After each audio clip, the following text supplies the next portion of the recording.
Hoy te voy a contar algo que me ha tocado ver más de una vez y siempre empieza igual de bien. Hay una persona en tu empresa que lo sabe todo, conoce los bancos, las claves, los proveedores, hasta el nombre del contador del proveedor. Tú preguntas por un número y ella te lo contesta de memoria. Llega temprano, se va tarde, no toma vacaciones, no se enferma, es leal, es discreta. Es la persona en la que tú descansas. Y precisamente por eso es la que tiene la oportunidad perfecta. No te hablo de un desconocido que entra a robar de noche. Te hablo de alguien que tiene la llave, que firma, que concilia y a quien nadie le revisa una sola cifra, porque revisarla sería como ofenderla, porque para eso está ella. Hoy te voy a contar cómo una persona así puede vaciar una empresa durante años sin que nadie levante la ceja.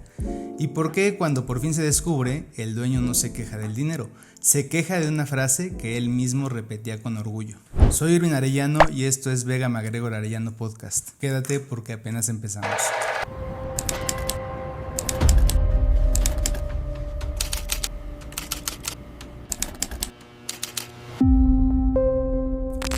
Te voy a presentar a Grupo Ferretera. Es una empresa que no existe, pero podría ser cualquiera que tú conozcas. Una refaccionaria y ferretería del Bajío en León, fundada por la familia hace más de 30 años.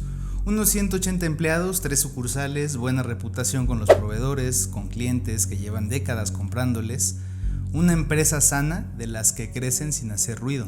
Y dentro de la ferretería hay una persona que es casi parte de la familia, doña Leticia Mondragón, la contralora, Leti para los cuates. Leti entró cuando la empresa todavía cabía en una bodega. Vio crecer el negocio, vio nacer a los hijos del dueño. Cuando el contador externo tenía una duda, le hablaba a Leti. Cuando el banco necesitaba una firma, era la de Leti. Ella concilia las cuentas, ella arma los reportes mensuales que el dueño revisa con su café de lunes. Ella paga a los proveedores, sabe exactamente cuánto y dónde está. El dueño, don Rafael, lo decía con orgullo en las comidas. Yo de números no le entiendo, porque para eso tengo a Leti. Leti vale oro. Durante 14 años esa frase fue verdad. Leti valía oro. El problema es que también se estaba llevando el oro. Porque en algún punto, hace mucho, Leti abrió una cuenta bancaria auxiliar. A nombre de la empresa sí, pero con una particularidad.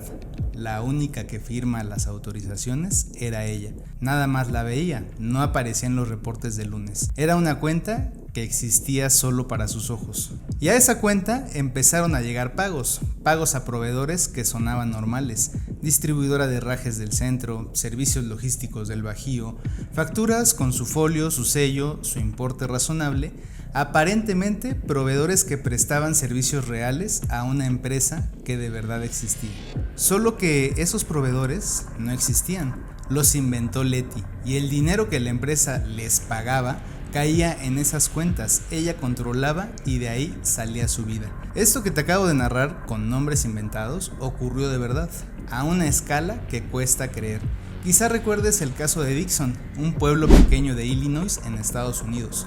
Su tesorera, una funcionaria de toda la confianza, desvió más de $53 millones a lo largo de 22 años para comprar y crear caballos de exhibición. No la descubrió un auditor, la descubrió la policía. Ya llegaremos a quien la descubrió porque esa parte es la que a ti como empresario más te debería de quitar el sueño. Una de las preguntas interesantes es cómo se gestó este problema. Y aquí es donde necesito que te pongas en los zapatos de don Rafael, porque te aseguro que él no era un irresponsable. Era un empresario trabajador que cometió los mismos errores que cometen casi todos. Errores que vistos uno por uno parecen razonables. El primer error fue el más humano de todos. Confió tanto que dejó de mirar. Don Rafael no entendía de finanzas y no le interesaba aprender. Tenía a Leti para ver los estados de cuenta del banco. Si Leti ya le traía el reporte masticado en una hoja con los números cuadrados, el reporte siempre cuadraba. Claro que iba a cuadrar, lo hacía la misma persona que movía el dinero. Ahora, fíjate bien en lo que te voy a decir porque esto es el corazón de este episodio. En la ferretería, una sola persona hacía 4 cosas que jamás deberían estar en las mismas manos. Leti autorizaba el pago, firmaba los cheques o las transferencias, registraba movimientos de la contabilidad y conciliaba la cuenta del banco al final del mes. Autorizar, pagar, registrar y verificar, las 4, ella sola. Eso, en mi mundo, tiene un nombre: ausencia de segregación de funciones, y es sin exagerar, la puerta por la que entra la mayoría de los fraudes internos que me ha tocado litigar. El segundo error fue ignorar las señales, y las hubo. Leti nunca tomaba vacaciones completas, si acaso un viernes suelto. Cuando alguien proponía contratar a un auxiliar para ayudarla, ella misma decía que no hacía falta, que se confundiría, que mejor lo hacía ella. Vivía por encima de un sueldo de contralora de empresa familiar, pero le había ido bien con unas propiedades de su esposo. Nadie preguntó, porque preguntar es de malagradecidos. En el caso real de Dixon ocurrió exactamente así. La funcionaria llevaba un tren de vida imposible de explicar con un salario público. Viajaba por todo el país a competencias ecuestres y aún así pasaron más de 2 décadas. Porque cuando alguien es de toda la vida, el cerebro deja de hacer preguntas. El tercer error fue de diseño. Jamás hubo un tercero independiente que revisara. El contador externo trabajaba con la información que Leti le daba.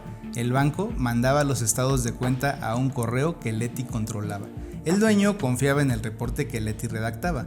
Todo el sistema de control de Ferretera pasaba por las manos de la única persona que tenía algo que ocultar. Y mira lo que pasa con la naturaleza humana, porque esto lo he visto en confesiones, en declaraciones, en investigaciones internas. Estos desvíos casi nunca empiezan con un golpe maestro, empiezan chiquitos. Es un préstamo, lo repongo el mes que entra. Leti al principio seguramente se decía esto.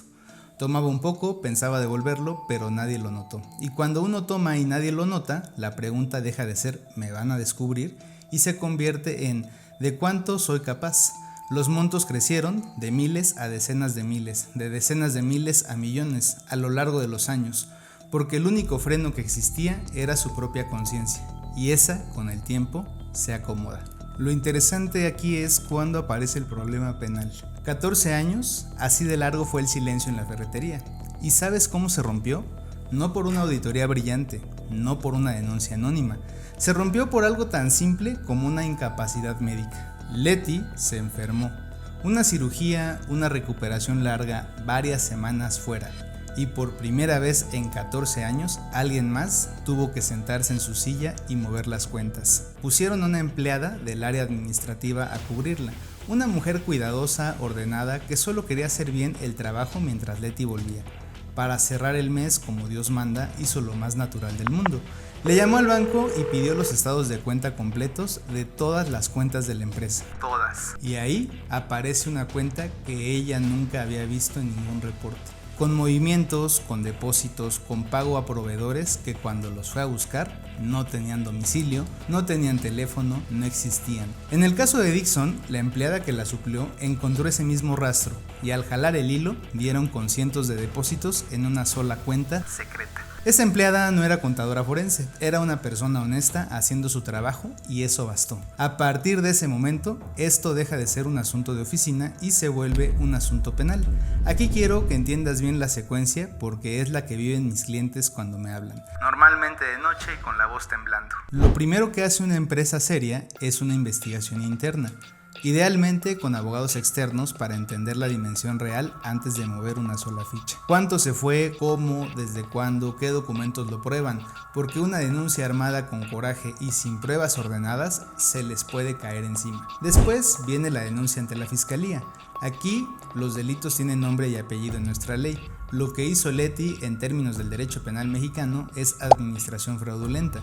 Ella administraba bienes ajenos, los de la empresa, y alteró cuentas, simuló operaciones e infló gastos inexistentes para causar un perjuicio patrimonial al titular. Y dependiendo de cómo dispuso de bienes, cuya posesión se le había confiado, puede sumarse el abuso de confianza. No son tecnicismos, son los cargos que un juez va a leer en voz alta. En el caso real, la sentencia rondó los 20 años de prisión, pero te voy a confesar algo que aprendí litigando. La cárcel del responsable rara vez le devuelve el dinero al empresario. Cuando el fraude lleva años, el dinero ya se gastó, se convirtió en casas, autos, en una vida entera. La empresa puede ganar el juicio penal y aún así no recuperar ni la mitad, porque el daño ya está hecho.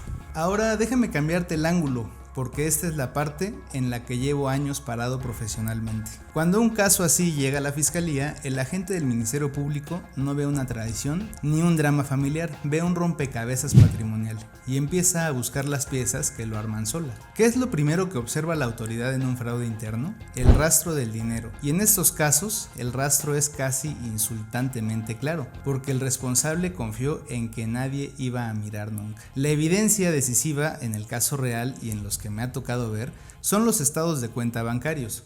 Fríos, completos, fechados. El banco no miente ni se pone nervioso al declarar. Cuando la fiscalía le pide a la institución los movimientos de esa cuenta, aparece el patrón completo. Depósitos recurrentes, montos que crecen con los años, una sola persona con facultad de firma. Lo que para Leti era un secreto, para el Ministerio Público es una confesión escrita por el propio banco. Lo segundo que observa la fiscalía es la firma. Cada cheque, cada transferencia lleva una huella de quien la autorizó. Cuando todas esas autorizaciones apuntan a la misma mano y esa mano coincide con la única firmante de la cuenta secreta en donde cae el dinero, el caso prácticamente se arma solo. El Ministerio Público no tiene que demostrar una conspiración complicada, le basta conseguir una firma. Lo tercero, y esto es lo que en mi experiencia inclina la balanza, es la ausencia de controles. Y aquí viene algo que el empresario no se espera. Cuando la fiscalía ve que en una empresa una sola persona autorizaba, pagaba, registraba y conciliaba, lee dos cosas al mismo tiempo. La primera, que el responsable tuvo la oportunidad material de delinquir, lo cual fortalece la acusación contra la persona. La segunda es más incómoda. Empieza a preguntarse por la empresa misma, porque nuestro sistema penal ya contempla la responsabilidad de las personas morales, de las empresas, y las mide según el grado de control que tenía la organización sobre lo que pasaba en su interior. Dicho de manera simple, la ley pregunta si la empresa hizo lo razonable para prevenir el delito o si por dejadez lo facilitó. Una empresa donde nadie revisó nada durante 14 años no se presenta ante la autoridad en la mejor posición. Sí, es víctima, pero es una víctima que dejó la caja fuerte abierta y la llave puesta. He visto empresarios indignarse con esto. A mí me robaron y ahora resulta que yo tengo que dar explicaciones. Sí, porque si en esa cuenta secreta también entraron y salieron recursos sin origen claro, o si la empresa dedujo facturas de proveedores que no existían, de pronto ya no estamos hablando solamente de un fraude cometido por un empleado. Estamos hablando de posibles operaciones simuladas frente al fisco, de comprobantes falsos, y eso abre frentes nuevos: defraudación fiscal, lavado de dinero. La empleada que robó arrastra a la empresa a problemas que la empresa ni sabía que estaba acumulando. Esta es la lección que la fiscalía le enseña a los empresarios por la vía dura. La falta de controles no solo te hace robable, te hace investigable. Y bien, ya casi llegamos al final y quiero cerrar volviendo con don Rafael, porque lo que más me marcó de casos como el suyo no fue el monto, fue lo que el empresario entiende al final, cuando ya pasó todo. Don Rafael, después de meses de abogados, peritos y declaraciones, no me habló del dinero, me dijo otra cosa. Me dijo: lo que más me duele es que yo presumía que confiaba en ella. Y ahí está la trampa en la que caemos casi todos. Confundimos la confianza con la ausencia de control. Creemos que pedir una segunda firma, que revisar un estado de cuenta, que obligar a unas vacaciones es desconfiar de la gente. Y es exactamente al revés. El control no es lo contrario de la confianza. El control es lo que protege la confianza, porque le quita a la persona buena la oportunidad de convertirse en una persona mala y te quita a ti la duda eterna. El verdadero problema de Ferretera nunca fue Leti. Leti solo fue quien encontró la puerta abierta. El problema fue una empresa entera construida sobre la idea de que una sola persona, por buena, podía ser dueña de toda la verdad financiera. Y ninguna empresa, por pequeña o por familiar que sea, debería tener una sola persona que entienda sus finanzas. Ninguna, por más que valga oro. Así que te voy a dejar con una sola pregunta y te pido que te la tomes en serio, no como contenido, sino como dueño o directivo de lo tuyo. En tu empresa hoy, ¿quién es Leti? ¿Quién es esa persona que lo sabe todo, que firma, que concilia y a quien nadie le revisa nada porque para eso está? Piénsalo con calma y después hazte una pregunta todavía más incómoda. Si esa persona se enfermara mañana y otra tuviera que pedirle al banco todos los estados de cuenta completos, ¿qué encontraría? Si esa pregunta te movió algo por dentro, hazle caso a esa sensación. En Vega MacGregor Arellano Abogados, acompañamos a empresas y a sus dueños justo en ese punto. Revisar a tiempo cómo se mueve el dinero, ordenar los controles y cuando ya hay una sospecha, llevar una investigación interna seria antes de que el problema escale a la fiscalía. No esperemos a que aparezca la cuenta que nadie reconoce. Si después de este episodio quieres ver con otros ojos cómo está organizada tu empresa, busca asesoría especializada. Más vale tener esta conversación hoy en una oficina que tenerla después en una agencia del Ministerio Público. Soy Irvin Arellano y nos vemos en el siguiente caso.